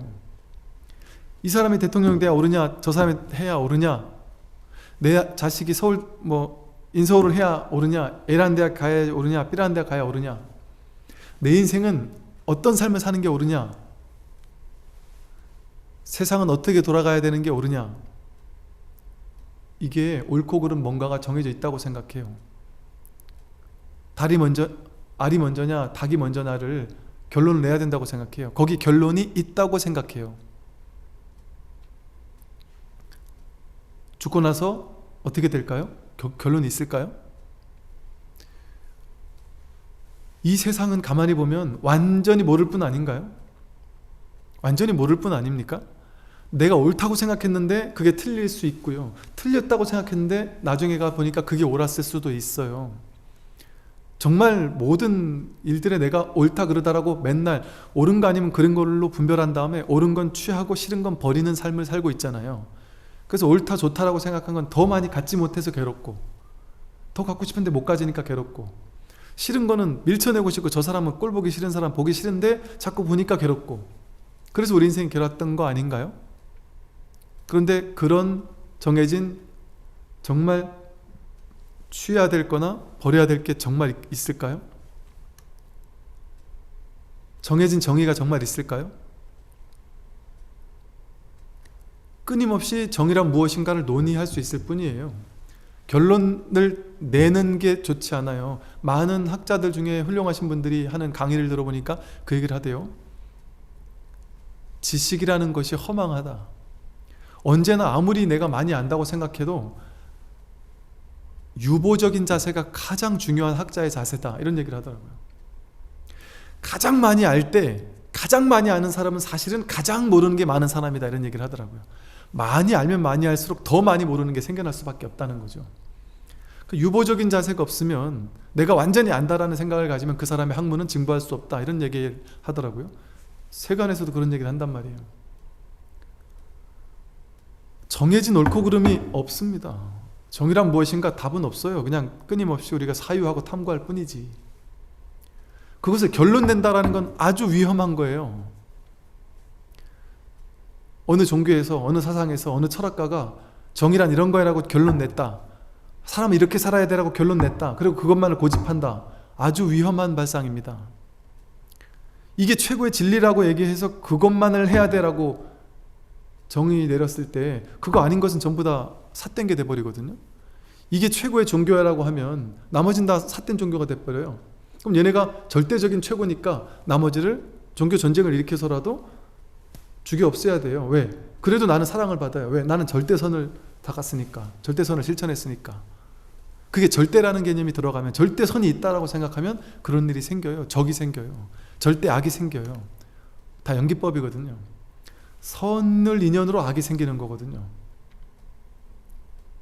그러니까 뭔가 정해놓고 이게 옳아 저건 틀려라고 딱 정하게 되면 그는 세상의 삶의 문제를 만들어냅니다. 그런 게 없어요. 인연 따라 상대적으로 옳고 그런 건 있을 수 있죠. 인연 따라 상대적으로. 절대적으로 옳고 절대적으로 틀리고 이런 게 어찌 있을 수 있겠습니까? 인연 따라 키가 큰 사람 옆에서는 작고 작은 사람 옆에서는 크지요. 성격이 어떨 때는 좋고 어떨 때는 안 좋죠. 인연 따라 좋거나 나쁠 수 있는 것이고 인연 따라 바뀌는 것이지 어떻게 그걸 딱 정할 수 있어요. 그래서 금강경에서 무유정법 이러잖아요. 정해진 법은 어디에도 없다. 법이 정해져 있다고 생각하는 것은 그것은 어리석은 망상이다. 그게 가장 큰 어리석음입니다. 근데 우리는 끊임없이 그걸 결론을 내려고 해요. 바람이 움직이냐 깃발이 움직이냐 결론을 내야 된다고 생각해요. 결론을 냈다면 그건 다 자기 마음에서 나온 결론이에요. 진짜 결론이 아니고 진짜 옳거나 틀린 결론이 아니고 영원 불변한 결론이 아니고 자기가 의식으로 그렇게 말한 것뿐이에요. 즉 이 세상엔요 내가 인식한 것밖에 없어요. 내가 옳다고 여긴 것, 내가 틀리다고 여기는 것, 그것이 있을 뿐이지 그러니까 자기 생각밖에 없어요. 세상에는. 그러면서 사는 거예요. 사람들은 전부 다. 그러면서 자기 세계관이 뚜렷해야 되잖아요. 자기 견해가 뚜렷해야 되잖아요. 그러면 안 됩니다. 자기 세계관 견해가 뚜렷하면 안 돼요. 유보적인 자세가 중요하지. 거기에 그 자기 세계관에 고집하고 집착하게 되면 거기 사로잡혀서 더 이상 공부가 나아갈 수가 없게 됩니다. 세상엔 결론이 없어요. 우리 경전의 어록을 읽다 보면요 세상 모든 사물에는 특별한 의미가 없다, 특별한 뜻이 없다, 가치 뭐 이런 식의 얘기가 있어요. 의미, 뜻, 중요성 이런 건 사람이 만드는 거예요. 이게 내 인생에 중요하다 중요하지 않다는 누가 만들어요? 사람이 만드는 거예요. 우리는 절대적으로 이건 중요하고 저건 중요하지 않은 뭔가가 있다고 생각해요. 이건 선이고 저건 악인 뭔가가 실제로 세상에 있다고 생각해요. 그건 자기가 만드는 거예요. 사람이 만드는 거예요. 사람에게만 그런 게 있지 자기 의식 속에서 분별된 의식 속에서 그게 있지 법에는 그런 게 없습니다. 그 우리는 법의 안목으로 돌아오면 이 불이법이라는 하나의 법의 자리로 돌아오면 아무런 문제가 없어요. 이 세상에는. 세상에 문제가 있는 것은 전부 다 분별을 쫓아갔을 때, 분별된 세상을 쫓아갔을 때 무수히 많은 문제가 생겨나요. 삼라만상에 84,000가지의 문제가 생겨나요. 나에게 문제가 아닌 게 누군가에게 문제고요, 저 사람에게 문제가 아닌 게 나에게 문제고요. 끊임없이 해결해야 될 문제들 투성입니다. 이 세상에는. 얼마나 문제가 많아요. 세상은. 그 문제 다 해결하고 살 수 있습니까? 절대 해결하고 못 살아요. 죽을 때까지 해결이 안 됩니다. 죽을 때까지 해결이 안 되죠. 분별의 대상을 쫓아가면. 분별이 나온 이 당처 자리, 이 본질의 자리, 그 자리로 돌아와서 분별에 끌려가지, 분별을 써먹되, 분별을 언제든 마음껏 써먹고 사용하고 살되 분별에 끌려가지 않는 이 자리, 이 법의 자리, 이 자리에 딱 서기 전에는 우리는 끊임없이 분별의 노예가 돼서 이거를 이제 선에서 이런 비유를 들어요. 한나라 강아지는 이 비닐봉지에다가 뭉치, 뭐 흙덩이 같은 거 뭉치를 해가지고 휙 던지면 강아지는 저쪽으로 휙 던지면 거기 뭐 먹을 거 있나 싶어서 그걸로 쫓아가가지고 그걸 문단 말이에요. 근데 저쪽으로 휙 던지면 저쪽으로 또 쫓아가서 그걸 또 물어요. 저쪽으로 던지면 저기에 가서 또 그걸 문단 말이에요. 경계를 쫓아간단 말이에요, 강아지는. 그런데 사자는 이걸 휙 던져도 이거 던진 거 이 분별을 쫓아가지 않고 이 던진 그놈을 가서 문단 말이에요. 근원 당체, 당처. 사자가 우리가 지혜를 상징하잖아요. 사자가 문수보살의 지혜를 상징한단 말이에요. 지혜로운 자는 분별된 대상 내용물을 쫓아가지 않고 분별이 나온 그 자리를 본단 말이에요. 그 자리. 분별이, 모든 분별이 나온 자리. 그러니까 분별을 쫓아가서 이게 맞느냐 틀리느냐 옳으냐 그르냐 그걸 쫓아가면 답이 없어요. 평생에 그 답은 찾을 수도 없을 뿐 아니라 분별이 나온 자리, 그 법의 자리, 그게 불이법의 자리예요. 그게 온전한 진리이지.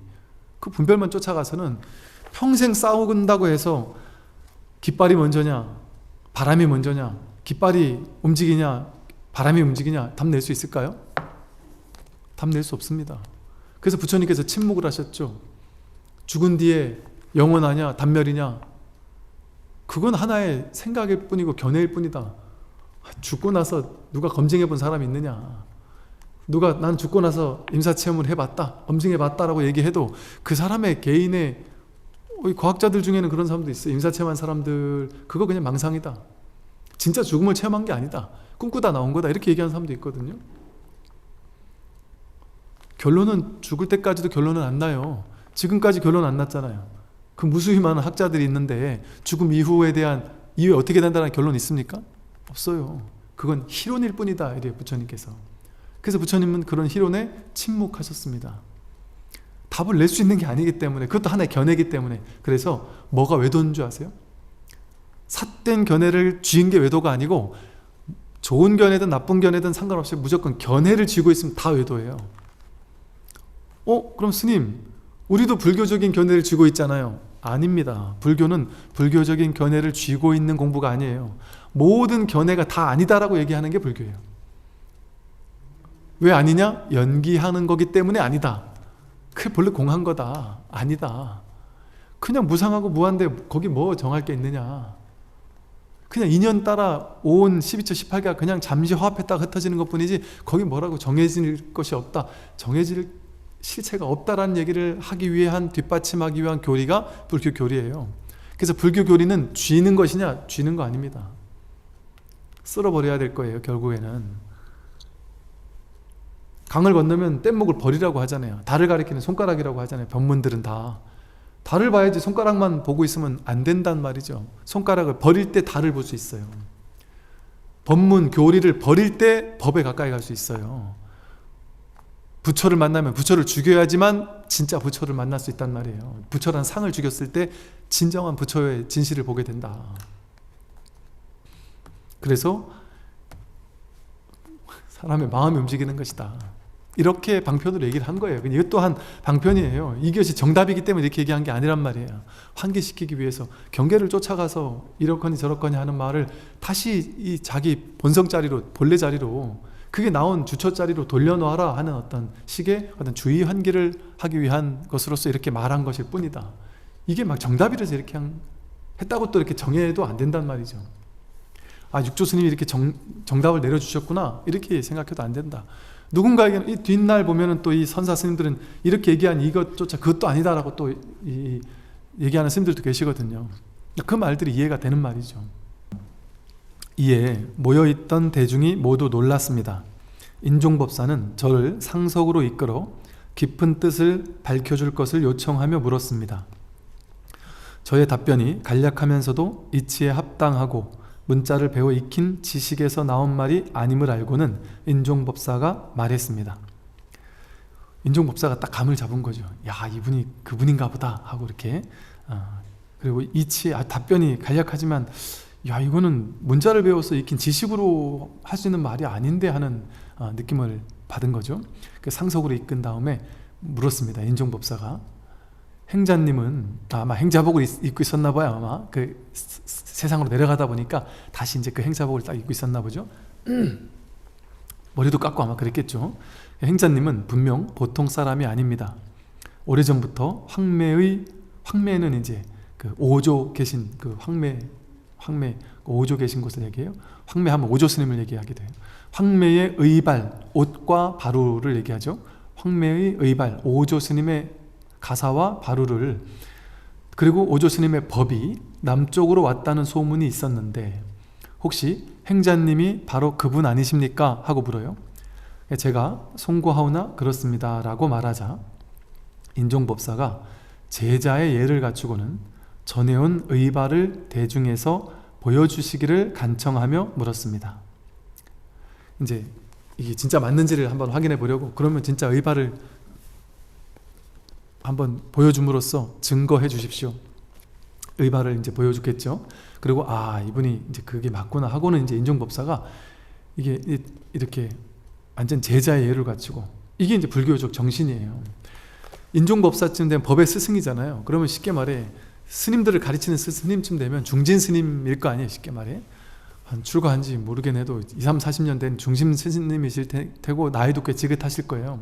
그런데 아마도 뭐 한 30대쯤 밖에 안 돼 보이는 그런 행자가, 스님도 아닌 행자가 육조라는 생각이 딱 이제 들고 본인이 맞다고 한 거죠. 그러니까 바로 이제 제자의 예를 갖추고서는, 그리고 의발을 보여주는 건 이제 한번 최소한의 어떤 검증을 하고는, 그러고 이제는 인정을 하는 거죠. 그러면서 내가 제자가 되겠다고 탁 낮춘단 말이죠.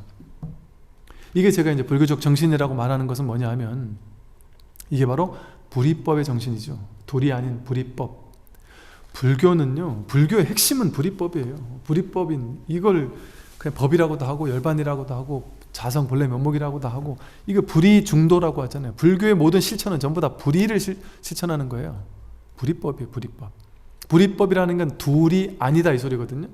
그럼 둘만 아니냐가 아니라 둘, 셋, 넷, 다섯, 여섯, 세상의 분별을 쫓아가면 다 쪼개지지만, 삼라만상 수백, 수천, 수만 가지로 쪼개지지만 다 하나에서 나왔다 이 소리예요.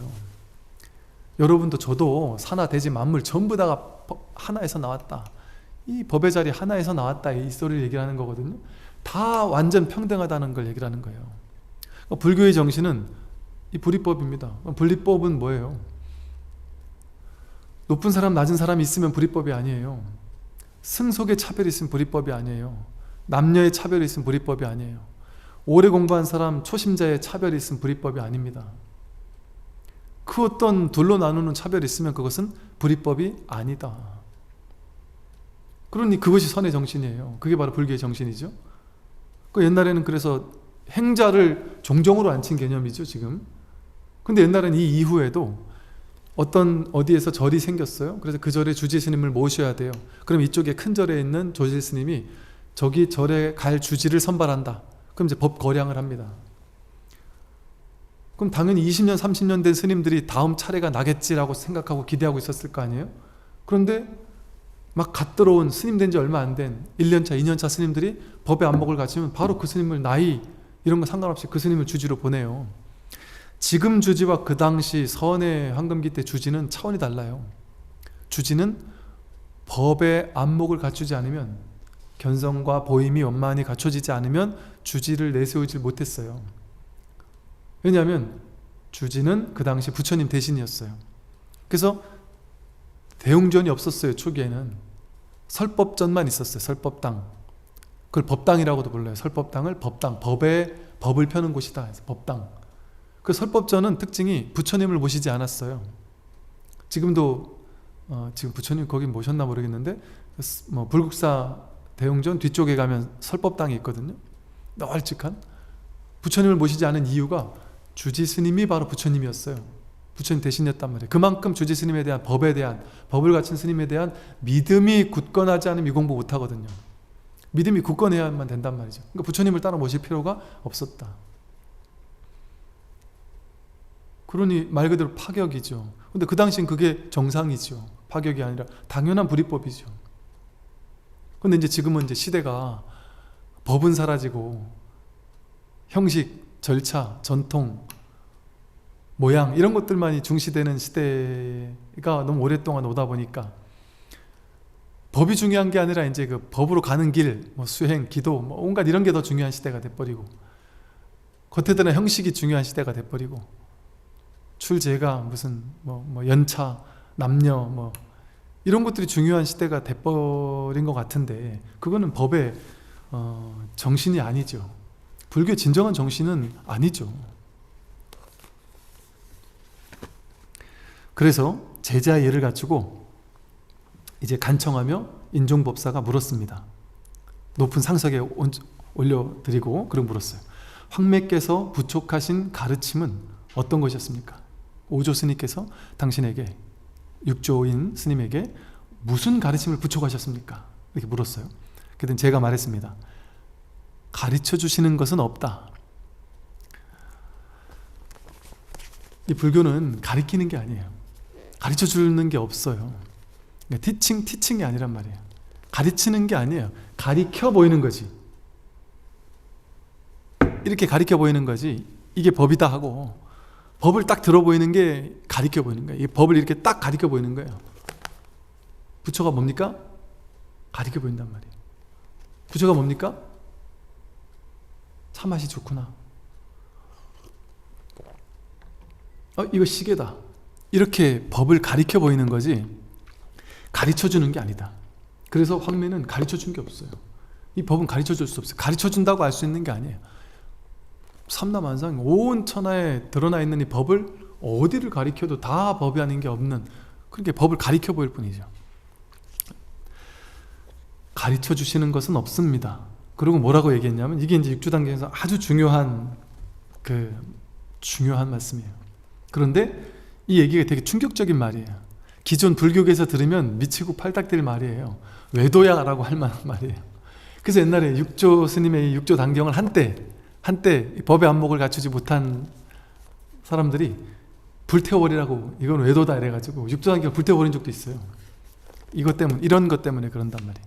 법의 안목을 갖추지 않으면 이거 진짜 위험해요. 그래서 그 깨달음의 안목은요 위험합니다. 그러니까 깨달은 사람들은 도망 다녔어요. 옛날에도 위험하니까, 말이 위험하니까 격식을 파하거든요. 기존에 있던 모든 고정관념, 전통, 격식 다 깨뜨리거든요. 그러니까 기존 보수적인 집단에서 봤을 때는 되게 위험한 놈이죠. 저놈만 제거하면 우리가 방편 가지고 이게 진짜라고 먹고 살 수 있는데, 저놈이 나타나서 진짜를 얘기하니까 내가 가짜가 된단 말이에요. 그럼 저놈을 옛날 같으면 어떻겠어요? 제거한단 말이에요. 그런 일이 있었단 말이죠. 그래서 법을 지닌 사람들은 바람 앞에 호롱불처럼, 촛불처럼 위태롭다고 그랬어요. 그래서 법은 대중적으로 얘기를 하지 않았어요. 옛날에는 대중적으로 얘기를 할 수 없었어요. 그러니까 스승과 제자 간에, 그것도 제자에게 아무나 함부로 얘기 못해요. 제자 한 6개월, 1년 지켜보고, 야, 얘가 믿음이 확실하다, 스승에 대한 믿음이 확실하다, 그러면 사자상승, 스승이 제자에게 가까운 곳에서 나에게 대한 완전한 믿음과 내가 무슨 얘기를 하더라도 다 믿겠다 싶은 그 제자에게만 법을 다 가르쳤단 말이에요. 그랬던 이유가 거기 있어요. 옛날 같은 경우 이렇게 파격적인 얘기를 하면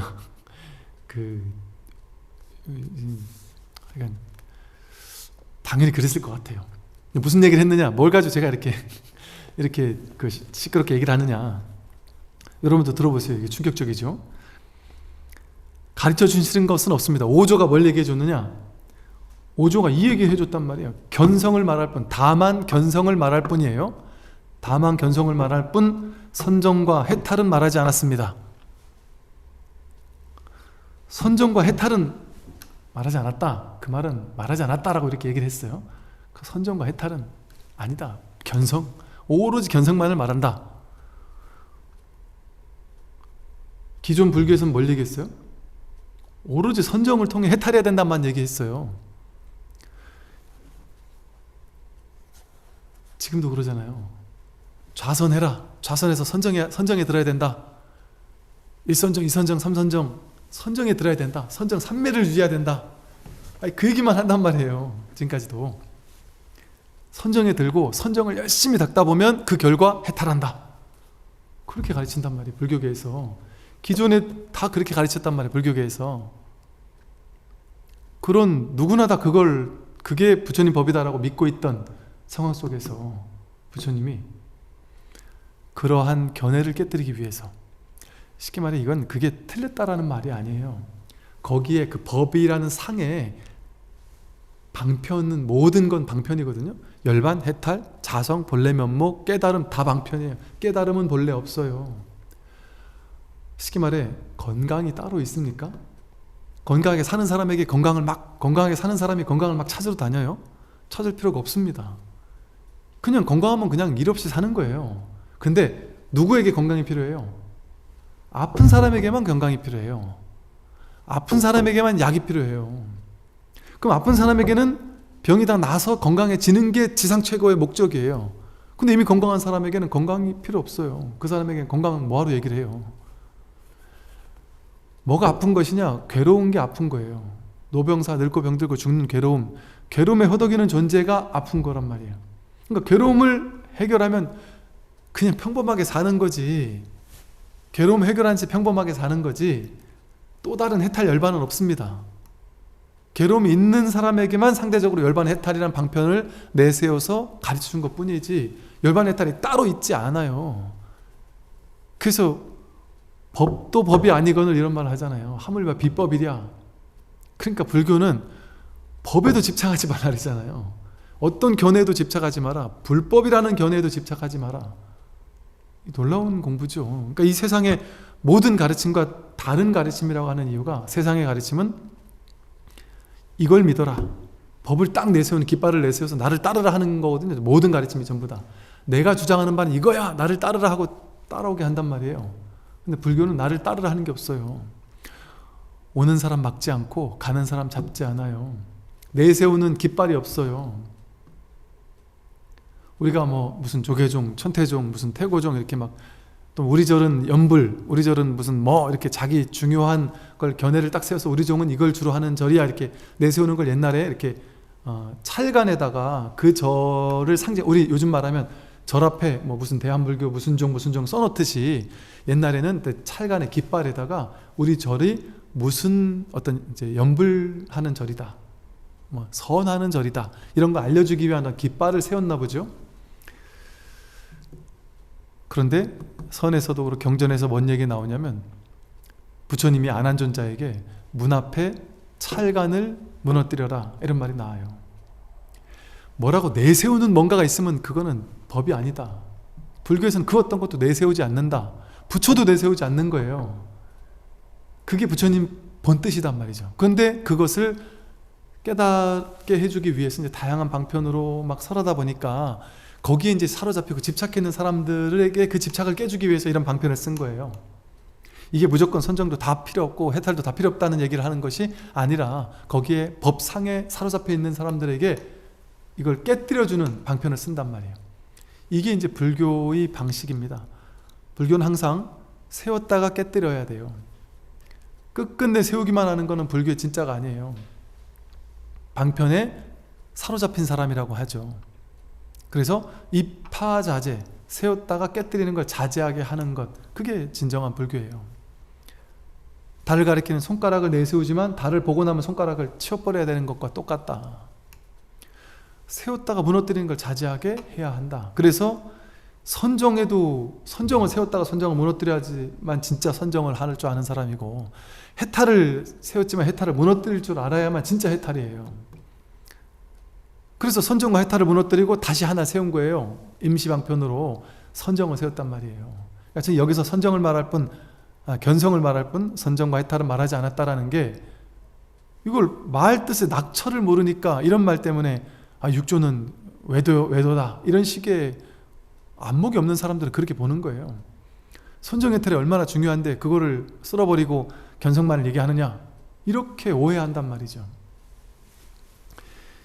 왜 선정해탈은 말하지 않고 견성만을 얘기한다고 했느냐? 선정과 해탈은 이법이라는 소리예요. 지금 여러분들이 갖고 있는 선정과 해탈은 이법이다, 둘로 나누는 분별법이다, 이 소리예요. 왜 그렇습니까? 선정은 뭐예요? 여러분 지금 선정 상태인가요? 아니죠, 그죠?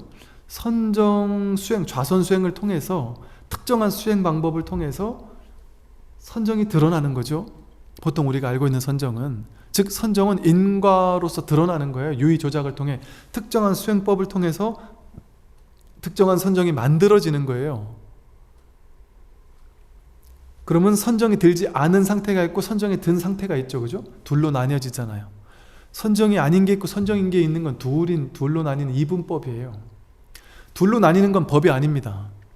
이게 이제 여러분들이 이것이 정법이냐 아니냐, 저 말이 정법이냐 아니냐, 이 단체가 정법이냐 아니냐를 보는 가장 중요한 기준은, 방편을 쓰더라도, 둘로 나누는 방편을 쓰더라도 결국에는 입파자제, 그걸 깨뜨려서 하나의 진실, 하나의 법을 설하고 있느냐, 아니면 계속 세우기만 하고 있느냐, 이거를 살펴볼 줄 알아야 돼요. 그래서 선정을 통해서 내가 선정을 갈고 닦아서 만들어낸 정의택은 둘로 나누는 거예요. 그런데 왜 불법을 불이법이라고 하느냐? 그러면 스님, 갈고 닦아서 선정을 나타내는 건 둘이다? 맞는 말이긴 한데요, 스님. 그러면 그게 뭐죠? 그 말은 그건 무슨 말이겠어요? 지금 불이법이라는 말은 선정이 둘로 나뉘는 것 때문에 이건 법이 아니다라고 얘기한 말은 달리 말하면 무슨 말이에요? 지금 여러분이 지금 중생이잖아요. 그런데 지금 중생인 채로 지금 이대로의 내가 지금 이대로 부처란 얘기 아니에요. 그래야 불이법이잖아요. 둘이 아닌 법이잖아요. 지금 이대로 내가 선정을 해야 되는 거 아니에요? 지금 이대로 부처여야 되는 거 아니에요? 지금 이대로 법이어야 되는 거 아니에요? 그죠? 바로 그런 겁니다. 즉 여러분이 공부하는 것은 열심히 갈고 닦아서 부처를 찾으려고 하는 공부는 그건 방편이에요. 좀 심하게 말하면 외도고, 외도라고까지는 뭐 좀 그렇고 방편입니다. 불교 공부는 무슨 공부냐면 내가 갈고 닦아서 부처 되는 걸 하는 공부가 아니에요. 되는 공부 아니에요. 이거는 이미 부처라는 사실을 자각하는 공부예요. 확인하는 공부예요. 내가 본래 부처구나. 그런데 확인한다는 건 뭐예요? 본래부터 부처였는데 내가 부처인지 모르고 착각하다가 나 본래 부처였네 하고 확인하는 공부란 말이죠. 그 말은 뭐예요? 깨닫고 나면, 법을 깨닫고 나면 어떤 일이 벌어지느냐? 와, 나한테 없었던 게 생겼어. 그 사람은 법을 깨달은 사람이 결정코 아닙니다. 사이비 외도들이 주로 잘 하는 말들이 뭐예요? 내가 옛날에 어떠한 수행을 통해서 어떤 고행을 통해서 그때 다 깨달았다. 깨닫고 나니까 이래 됐다. 그 옛날엔 내가 안 그랬는데 깨닫고 나니까 이런 게 갖춰졌다. 난 너희들과는 다르다. 나에게는 이런 법이 있다. 너희들은 그런 것이 없지 않느냐? 이게 사이비 외도들 어떤 추종, 나를 따르라 하면서 내세우는 게 그거 아니겠어요? 근데 깨달음이라는 것은 그런 것일 수가 없다. 본유, 금유라는 말이 있어요. 깨닫고 나면 본래 있던 것이 지금도 있다라는 게 확인되는 경험이에요. 본래부터 있었구나. 그래서 깨닫고 나면 허탈해진다는 거예요. 그렇게 오랫동안 깨달음을 찾아 나섰던 수행자들이 막상 딱 깨닫고 나면 너무 허탈해지는 거예요. 특히나 법을 상을 취해서 내가 이 법을 깨닫고 위대해져야지라는 어떤 내가 부처가 돼야지, 중생들 앞에 군림해야지, 예를 들어 이런 상을 가지고 있었던 사람이라면 법을 깨닫고 나면 너무 허망해지는 거예요. 언제나 나한테 있었던 것뿐 아니라 누구나 모든 사람이 100% 가지고 쓰고 있는 거기 때문에, 이 속에 있는 거기 때문에 누구나 깨닫고 보면 내가 깨닫지 못한, 깨닫고 싶어가 아니고 내가 깨닫지 못했는 것이 아니라, 깨달음을 갖고 싶어가 아니라 깨달음에서 단 한순간도 벗어날 수가 없어요. 깨달음이라는 감옥에서 단 한순간도 벗어날 수가 없는, 영원히 벗어날 수 없는, 그게 깨달음이에요. 그러면 여러분들은 뭘 하면 되겠습니까? 무엇이 수행일까요? 제가 지금 말한 것처럼 생겨나고 사라지지 않는 거, 생겨나는 건 반드시 사라지잖아요. 그럼 생겨날 때가 있고 사라질 때가 있으면 그건 둘로 나눈 분별법이잖아요. 내 인생에 나에게 이미 갖춰진 것 중에, 내가 이미 가지고 있는 것 중에, 내가 늘 쓰고 있는 것 중에 생겨나고 사라지지 않은 것은 뭐가 있지? 뭐가 있을까요? 생겨나고 사라지지 않은 것, 생겨나는 것도 없고 사라진 적도 없는 것, 변하지 않는 것, 늘 여여한 것. 모양은 생겨나고 사라지잖아요. 그러니까 모양이 아닌 거죠. 색깔이 있으면 이 색깔 저 색깔 둘로 나뉘잖아요. 그러니까 모양도 아닌 거, 색깔도 아닌 거죠. 과거, 현재, 미래가 아니죠. 깨어남은, 깨달음은. 과거나 현재, 미래는 나뉘는 분별법이잖아요. 과거가 있고 미래가 있는 거잖아요. 둘이잖아요. 진실은 과거가 있고 미래가 있어요? 없어요. 우리가 삶에서 실제로 과거를 1초도 살아본 적이 없잖아요. 미래를 단 한 번도 살아본 적이 없잖아요. 그건 생각할 때만 과거고 생각할 때만 미래지. 내가 나중에 돈을 못 벌면 어쩌지? 나중에 망하면 어쩌지? 내 자식이 잘못되면 어쩌지? 늙고 나서 지옥 가면 어쩌지? 그게 다 생각이잖아요. 생각을 일으킬 때만 그 두려움이 생기죠. 그 분별이 생길 뿐이에요. 생각을 일으킬 때만.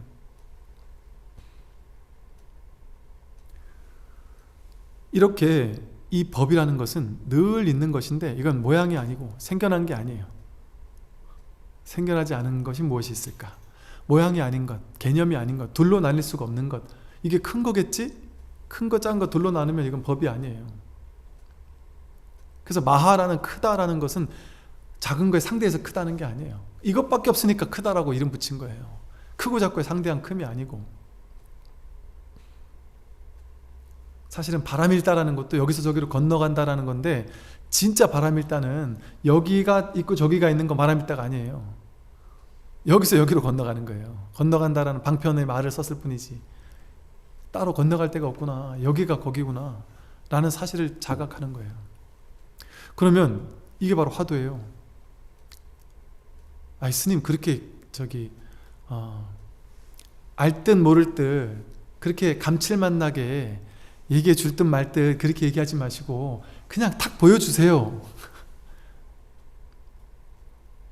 지금 100% 보여주고 있는 거다. 지 할 때 보여줬고 금 할 때 보여줬고 백 할 때 보여줬다. 이렇게 고개를 끄덕일 때 보여줬다. 여러분들이 지금 이렇게 숨 쉬면서 확인되고 있고 보면서 확인되고 있고 들으면서 확인되고 있고 매 순간 확인되지 않을 수가 없다. 매 순간 이것이 증명되지 않을 수가 없다. 명명백백하게 드러나 있다. 이렇게 힌트만 줄 수 있어요. 왜? 이건 말로 할 수 없고 생각으로 해석할 수 없고 생각으로 이해할 수 없기 때문에. 생각으로 이해했으면 그건 이해하는 내가 있고 이해한 것이 있죠. 아는 내가 있고 아는 것이 있는 거죠. 둘로 나뉘는 거예요. 이건 둘로 나뉘는 게 아니다. 뭐지? 모르겠는데? 그거란 말이에요. 뭐지 하면 뭐지 하는 걸 찾아 나서야 되잖아요. 뭐지를 찾아야 되잖아요. 뭐지를 찾으면 뭐지 하는 내가 있고 찾을 것이 있잖아요. 그래서 예를 들어 여러분이 뭐지 해서 궁금해 하다가 법을 찾았어요. 찾은 걸까요? 그건 내가 있고 찾은 법이 있는데 그게 법이겠어요? 그건 법이 아니에요. 그러니까 쑥 내려가는 체험을 하고 나서는 쑥 내려가는 체험 그게 법인 줄 안단 말이에요. 근데 그건 사라졌어요. 그러니까 그건 법이 아니죠. 체험은 법이 아니에요. 워낙 오랜 업습의 분별의 습관이 무겁게 자리하고 있다가 그게 쑥 내려가니까 그냥 가벼워지는 게 체험처럼 오는 것일 뿐이지. 어찌 보면 체험이 강렬하게 오는 것은요, 화두 수행같이 강렬하게 밀어붙이는 수행을, 왜? 인과니까 강렬하게 밀어붙이는 수행을 한 사람일수록 체험이 세게 올 수 있다.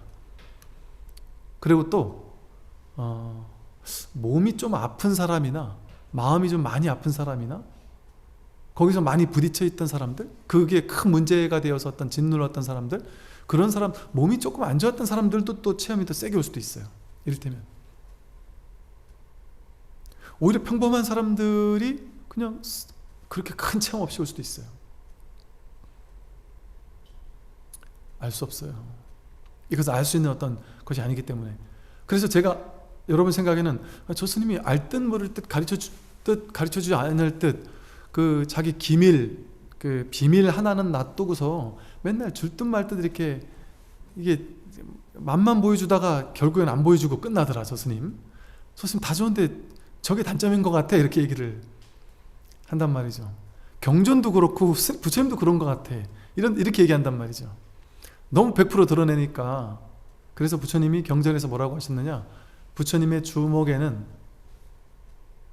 부처님 주먹은 빈 주먹이다.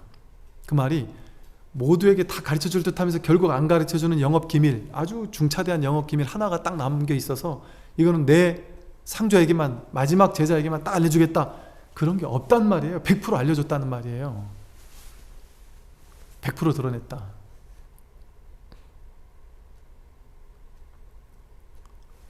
그러면 사람들은 머리가 어떻게 되냐면 인상이 찌푸려지면서 저게 도대체 무엇일까 하고 머리를 굴려서 알려고 해요. 머리를 굴려서 알려고 하면 죽었다 깨어나도 알 수도 없을 뿐 아니라 그건 완전 거꾸로 가는 거예요. 가만 생각해 보세요. 회광반조라는 게 뭐지 하고 찾잖아요. 바깥에 뭐지? 이건가? 이건가? 이건가? 이건가? 뭐지 하는 말은 밖에서 뭔가 찾겠다는 거죠. 찾는 대상을 찾는 거잖아요. 뭐지 하는 말 자체가. 이 먹고 이게 뭘까는 뭐지 하는 대상을 자꾸 찾고자 하는 마음이잖아요. 그럼 그 마을 자체가 벌써 둘로 나뉘어가지고 내가 저걸 찾는 거 아니에요. 근데 뭐지가 답이라니까요. 뭐지가. 그래야 불이법 아니에요? 뭐지 해서 찾아내는 게 찾는 게 아니고 뭐지 하는 물음이 바로 답이란 말이에요. 뭐지가 100% 법이란 말이에요. 뭐지 한 그거. 뭐지 해서 답을 찾으면 그건 둘로 나누는 이법이에요. 그냥 뭐지 한 그 자체잖아요. 뭐가 뭐지 하느냐 말이에요. 뭐가 보고 뭐가 듣고. 그렇다고 이것을 머리로 이해해서 아, 보는 뭐가 있고 듣는 뭐가 있구나. 견문각지하는 뭐가 있구나. 내 안에서 뭔가 미세한 뭔가가 있어서 나를 보게 하고 듣게 하는구나. 그래서 내가 죽고 나면 못 보니까, 시체가 못 보니까 내가 죽고 나면 그 무언가가 딱 빠져나가겠지. 이거는 전형적인 아트만 사상이에요. 아트만. 삿된 견해다 이것은. 이거는 안팎이 없고 안에 있는 게 아니에요. 밖에 있는 것도 아니고 유무중도라고 하냐. 있는 것도 아니고 없는 것도 아니란 말이에요. 이것은 있는 것도 아니에요. 없는 것도 아니고. 어떡할 거예요? 분별로 가다 할 수 있는 것입니까? 분별로는 찾을 수 없어요. 그러니까 꽉 막혀야 된다. 이 공부는 막히는 공부예요. 막혀야 된다. 이게 공부의 최선이에요. 모르겠어야 된단 말이에요. 오직 모를 뿐. 그런데 저 스님이 얘기하는 게 뭔지 내가 확인해 봐야 되겠다. 내가 딴 사람들도 여러 사람 확인한다면서요. 그렇다면 저도 되겠죠 하는 마음으로 그냥 부딪혀서 공부를 해야 된다. 그랬을 때 이 모를 뿐인 이거를 눈치채고 감을 잡는단 말이죠. 그래서 견성을 말할 뿐이라 그랬잖아요. 견성은 뭐냐면 성품을 본다는 거예요. 성품을 확인한다는 거예요. 근데 이게 다른 말로도 이렇게 얘기도 해요.